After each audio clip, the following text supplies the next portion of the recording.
இப்போ சோசியல் மீடியால பார்த்தோம்னா, அப்தின்னு சொல்லிட்டு ஒரு சாங்குங்க. சூப்பரா இருக்கு. ஆனா, இதில இப்ப எங்க பிரச்சனை அப்படின்னு பார்த்தோம்னா, நம்ம கல்யாணி பிரியதர்ஷனுடைய ஃபேன்ஸ் இருக்காங்க பாருங்க.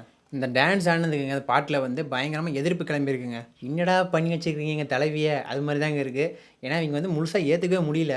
இவங்கள வந்து ஒரு ஹோம்லி லுக்ல பார்த்துட்டு, ஒரு கவர்ச்சியில பார்த்தா யாராலுமே ஏத்துக்க முடியலைங்க. எல்லாரும் பார்த்துருப்போம். நம்ம ஜீனி படத்துல வரக்கூடிய அப்தி பாடலு. நம்ம தமிழ் ஆடியன்ஸ்க்கு ஓகேங்க. ஏன்னா வந்து பெருசா தெரிவிக்காது. இவங்க மலையாள சினிமானால வந்து அங்க ஃபேன்ஸ் வந்து ஏத்துக்க மாட்டேங்கிறாங்க. ரொம்ப கவர்ச்சி அதிகமா இருக்கு. ரொம்ப இப்படி நடிச்சிருக்காங்க. டான்ஸ் எல்லாம் இப்படி ஆடியிருக்காங்க அப்படின்னு சொல்லிட்டு. எனக்கு பர்சனலா ரொம்ப புடிச்சிருந்துச்சுங்க. நீங்க நினைக்கிறது தெரியுது மக்களே. அப்புறம் வந்து சினிமாவ பார்க்கணுங்க. ஆனா மலையாள ஃபேன்ஸ் வந்து எப்படின்னா ரொம்ப கடுமையா ஒரு எதிர்ப்பு தெரிவிச்சிருக்காங்க. அதுக்கு அவங்க என்ன சொல்லியிருக்காங்கன்னு பார்க்கலாங்க.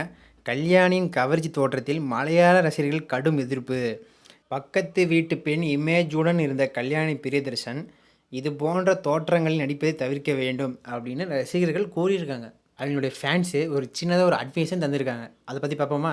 கல்யாணி கவர்ச்சியான கதாபாத்திரங்களை தேடி செல்வதற்கு பதிலாக, சாய் பல்லவி போல நல்ல கதாபாத்திரங்களில் நடிக்க வேண்டும் அப்படின்னு இவங்களோட ஃபேன்ஸ் வந்து அறிவுரை சொல்லியிருக்காங்க.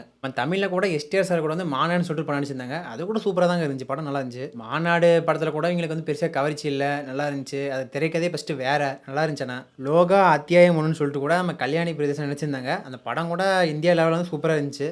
கமர்ஷியல் ரீதியாகவும் அந்த படம் வந்து வெற்றி அடைஞ்சதுங்க. கதாநாயகிக்கு முக்கியத்துவம் குடுக்குற கதாபாத்திரத்துல இவங்க நடிச்சிருக்காங்க. இந்த ஜீனி திரைப்படத்துக்கு வந்து இப்படி ஒரு திரைக்கதை தேவைப்பட்டுச்சு. இந்த திரைக்கதையில வந்து ஒரு சாங் தேவைப்பட்டுச்சு கவர்ச்சியா. ஸோ அதனால இவங்க நடிச்சிருக்காங்க. ஆடியன்ஸ்க்கு நான் வந்து என்ன சொல்றேன்னா, தயவு செஞ்சு சினிமாவ மட்டும் பாருங்க. அது சீரியஸா நீங்க எடுத்துக்காதீங்க. மறக்காம நம்ம சேனல் சப்ஸ்கிரைப் பண்ணுங்க, லைக் பண்ணுங்க, ஷேர் பண்ணுங்க, கமெண்ட் பண்ணுங்க.